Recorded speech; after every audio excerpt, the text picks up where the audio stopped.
legislation. What do you say? God, if I ever get out of this, I promise you I will make my parents proud. You're not only just preserving buildings, you're preserving the history that existed in these buildings. The work that was done 60 years ago is still the work that needs to be done right now. Racism is a cancer. I was in all those marches.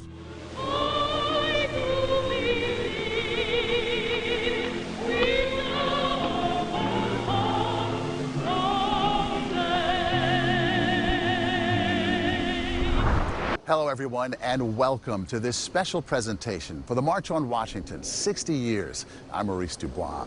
We're on West 130th Street in the heart of Harlem, where the planning took place for the massive undertaking that would ultimately draw more than 250,000 people to Washington to the Lincoln Memorial. They called it the March on Washington for Jobs and Freedom. At its core, the demand for an end to segregation, for economic justice, and civil rights protections. The march was peaceful and its legacy powerful. Dr. Martin Luther King Jr. delivered his iconic I Have a Dream speech there, knowing even then about the lasting significance of the march. And I think this march will go down as one of the greatest, if not the greatest, demonstrations for freedom and human dignity ever held in the United States. Today we're taking a look at the key roles New Yorkers played and the historic places where they planned the march. We'll have more on that for you a little bit later. But first, I had the opportunity to sit down with family members of some of the key organizers for their unique insights. Hi, I'm Hesna Muhammad, and my parents are Ossie Davis and Ruby D. I was 7 years old at the time of the March on Washington. I am Keisha Sutton James. I am a granddaughter of Percy Ellis Sutton. He was involved in the planning and strategizing around the march. He was the first black man to run for mayor of New York and attorney to Malcolm X. In his spare time, he started a company called Inner City Broadcasting and also the Apollo Theater, which he owned, renovated, landmarked, restored. My name is Stacy Lynch. My father, Bill Lynch, political strategist to David Dinkins, Hillary Clinton, Nelson Mandela, and so many people, was an attendee for the March on Washington. These extraordinary women, who we met at the Schomburg Center for Research in Black Culture, call themselves the Daughters of the Movement, along with their other sisters. Gina Belafonte, daughter of the late Harry Belafonte, an icon in entertainment and the civil rights movement. Suzanne Kay is the daughter of another show business legend, the late Diane Carroll. Ilyasah Shabazz's parents were Malcolm X and Dr. Betty Shabazz, and Dominique Sharpton's father is the lifelong activist Reverend Al Sharpton. It's a small sisterhood, It's a small sisterhood. Right. We came together as a group of black women that lived in very public households, had very similar life experiences, and it became a support system. All of them growing up with parents who put themselves on the front lines of the civil rights movement more than 60 years ago. As our conversation got underway, we took a moment for some visual reminders of what transpired that historic day and personal reflections of their impact. Dorothy Height. She was my godmother. But when you see this, what do you feel? What do you experience emotionally? I feel electric energy. These types of things would have gender as well as racial Equity. There was a woman on the committee, the organizing committee, who said to A. Philip Randolph, where the women at? Where the I can't imagine after you've led the organizing of this massive thing, but you're standing there looking out at this photograph. That's what he's looking at. Yeah. That's why I see right there such intense pride and gratification. John Lewis? His speech was a little too fiery, and they were trying to tone it down. Good trouble. Let's talk about good trouble. Ooh. Whose parents were arrested? It was a normal part of our growing up. Getting arrested. Because of the work that they did. Our phones were tapped. We had to learn self-defense just in case.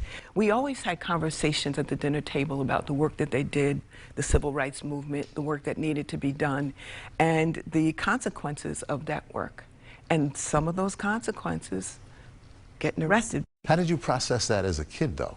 It was part of the fabric of just Growing up, you know, my parents took us with them to the marches and to the fundraisers, and it was just a part of life. You know, I'm going to the kitchen to get something, I'll be right back. I got arrested the other day, I'll be right back. It was just a part of the process, and I knew that they'd come right back. I grew up one floor below my grandfather, and I remember him being arrested. I was like, wait, being arrested is bad? And he had to, you know, he explained to me that no, when you're arrested in order to make a change, and when you are opposing laws or opposing actions that are immoral and against, you know, the betterment of humanity, then it's a good thing. I mean, my father was just the strategist. He would help people get arrested and then help them get out. What's really interesting to me is that there was no roadmap for this. It's not like you could use a playbook and follow these steps and make this happen. So I'm wondering, when you saw them strategizing, you saw these meetings, did you see, you know, change of course, change of direction? Did you see doubt? Just watching my father and others from afar, you probably overthink the word strategy, right? It's really friends in a room around a table, figuring out what works and what doesn't, and then getting to the finish line. So, what does that sound like? Do you know what that sounds like? Joy, good times, food, right? Stories. Oh, yeah. Institutional knowledge, what worked, what didn't, the lessons learned, and how do we set up for the future? I think of it as friends coming together, planning the biggest party with a purpose, right? With the biggest purpose, and getting millions of people to pay attention on one day. Where they invited the leaders of the civil rights movement to an environment where they could speak without the media and really strategize and plan. We were in the kitchen or playing outside, but it was a group gathering. It was a social gathering. With folks came, Lorraine Hansberry came, Malcolm came, others came, and it was the time when they sat down to figure out, what can we do now? What's our next step? The term comrade, to me, really kind of resonates, because it's not just, there's a brotherhood and sisterhood that was involved. They had magnificent personalities, like huge jokes and teasing, and so don't discount like the laughter and the joy that was also, you know, part of the struggle. Yeah. And you had to have a counterpoint to this, the heaviness of what they were going through. It was profound, the weight of what they were working through, the level of opposition, the physical threats to many of them, the danger, the physical danger. We'll have more of my conversation with the Daughters of the Movement coming up. He told me this story about being a young organizer in Long Island. A farmer had kidnapped him and tied him up. Plus, a revealing look at this important Harlem landmark. This unassuming building here has a very rich history. A phenomenal amount of work occurred in this building. And we'll be right back.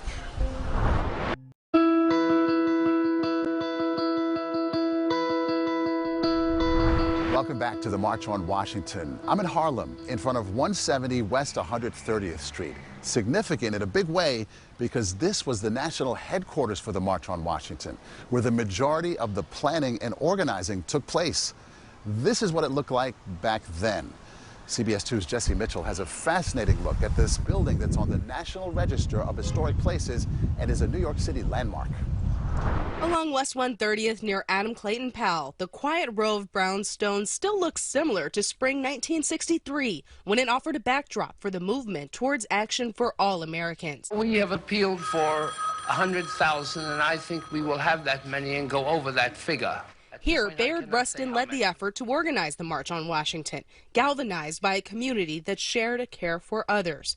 Save Harlem Now President Valerie Jo Bradley has been on a mission to share the stories from these walls. This unassuming building here has a very rich history. Why is that so important to maintain in the context of what's happening in Harlem right now? The planning was 90 days, so a phenomenal amount of work occurred in this building, and it is an unassuming building, and it was unassuming then. Nearby, Friendship Baptist Church, whose pastor led the NYC SCLC chapter, donated the space in its annex, which had previously been a community center named for Sojourner Truth, dating back to 1910, where Jacob Lawrence learned art as a little boy. Do you think these guys knew at the time the significance of the work that they were doing in those 90 days in this little room? They probably didn't, because they were just so busy with the work and trying to get work completed to get the march together. Another Harlem establishment also played a role. The Apollo Theater led one of the largest fundraising campaigns for the event, bringing together activists and celebrities for a night of celebration. With lots of support, Rustin and his team pulled off one of the largest single events in American history, catapulting the country towards the Civil Rights and Voting Rights Acts the following 2 years. In 2018, Save Harlem Now won landmark status for the entire block for its significance. While it may not look like much, this building bears more historical weight than most. You're not only just preserving buildings, you're preserving the history that existed in these buildings. And when people don't know it, we need to have plaques to remind them of that. As an historic landmark and an LGBTQ landmark in honor of Rustin's role, 170 West 130th stands strong, protected by those keeping spaces alive for Harlem's past, present, and future to thrive. Coming up next, my conversation with the Daughters of the Movement continues. Here they share deeply personal recollections of family and friends and what it meant to be on the front lines for the fight for civil rights. What was kind of mind-boggling for me is that I spent most of my life not realizing that the national headquarters of the March on Washington planning was here, around the corner from where I grew up. That is a childhood recollection from Keisha Sutton James, who I spoke with alongside Hesna Muhammad and Stacy Lynch, her Daughters of the Movement's sisters, women whose parents were organizers and activists in the civil rights movement and specifically involved in the March on Washington. Their exposure to icons in the world of politics and frontline freedom fighters was to them a normal part of their childhoods. You know, regular, everyday people don't understand what that's like. That Jesse Jackson walks through your living room. You know, Bill Clinton may stop by the house. Right. Hillary Clinton. You know, what is that experience like? I mean, for me, it was normal. He was Uncle Jesse, right? I would wake up in the morning and have pajamas on, and he's in my kitchen cooking pancakes and eggs and bacon. And, you know, Dorothy Height, who was a godmother to me, you know, she would often call the house at like 5 a.m. in the morning to give my father advice on what he needed to do. So you're there for the lighter moments, you're there for the heavier moments? Absolutely. Well, I remember answering the phone and David Dinkins might be on the other end, or A. Philip Randolph was in the living room. I also remember waking up and there were Black Panthers hiding out in the living room, but that's another story. My dad had like this scar. I asked him, how did you get this scar? And he told me this story about being a young organizer in Long Island. He had organized farm workers. A farmer had kidnapped him and tied him up. He was missing for days. On Long Island? On Long Island. Wow. And they took a car lighter and burned his hand. And he said to himself,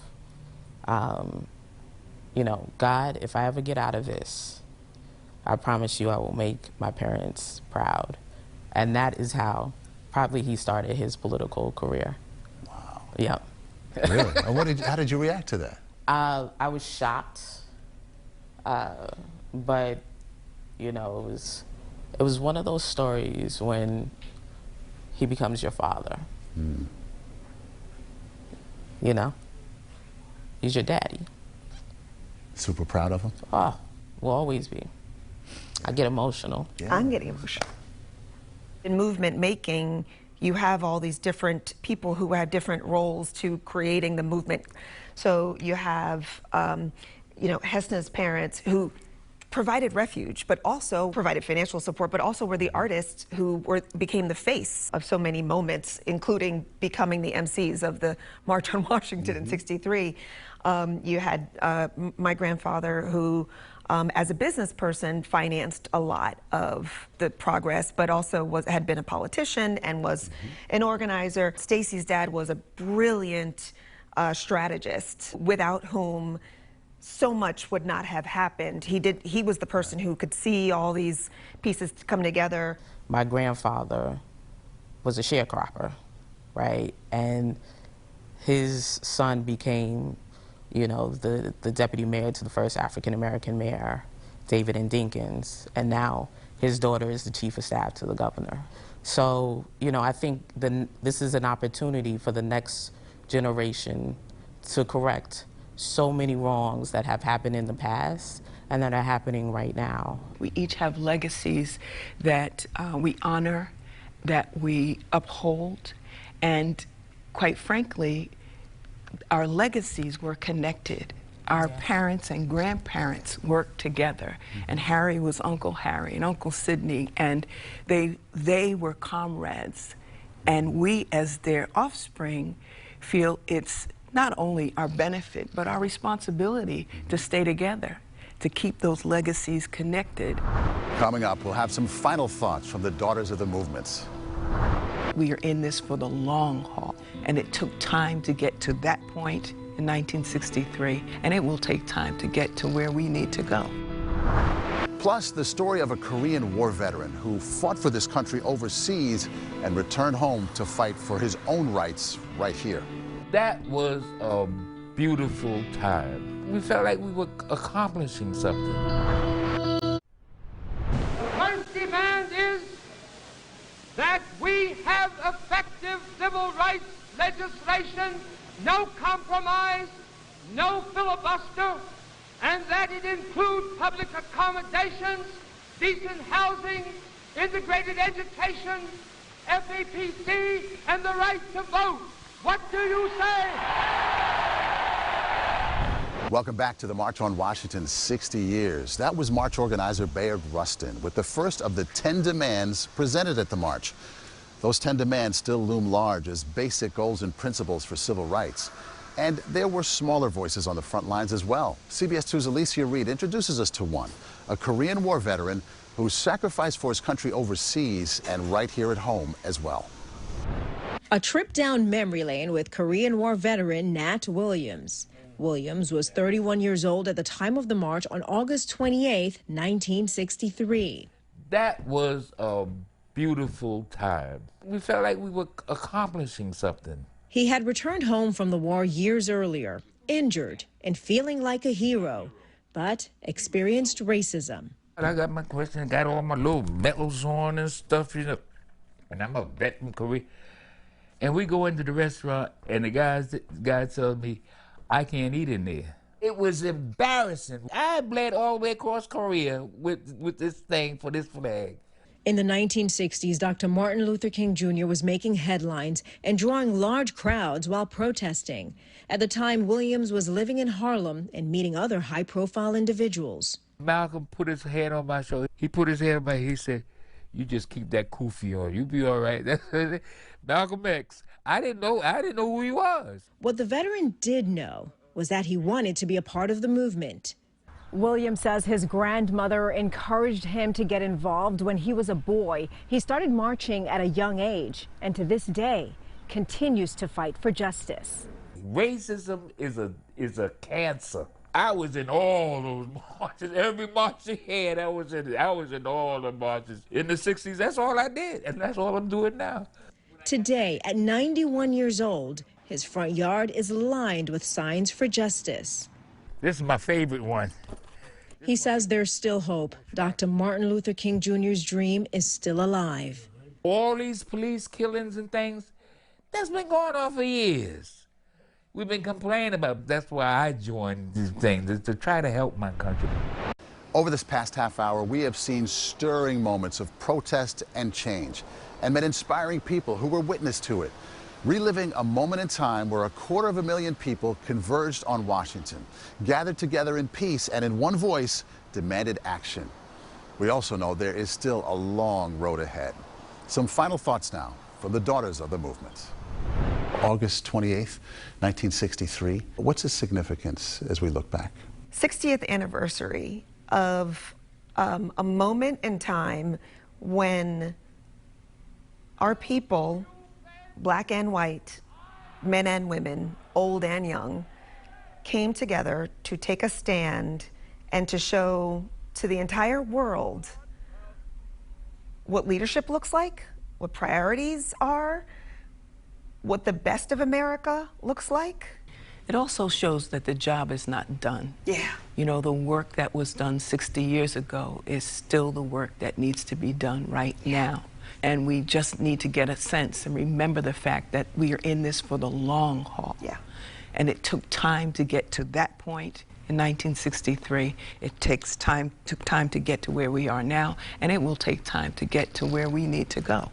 The March on Washington is a blueprint on how to organize, how to mobilize, how to make change, policy, politics, etc.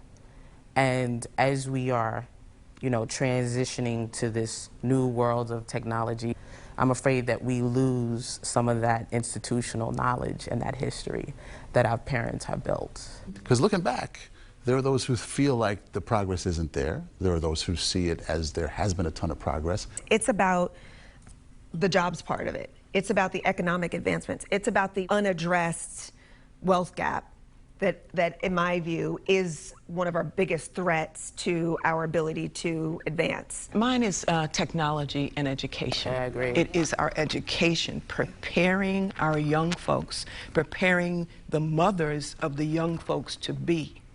That's where we need to really focus. And helping folks understand the investment in human beings, and investment in sisterhood and brotherhood, so that we take care of each other. I agree with my sisters. I think obviously technology, education, workforce, all critically important. Here's my concern.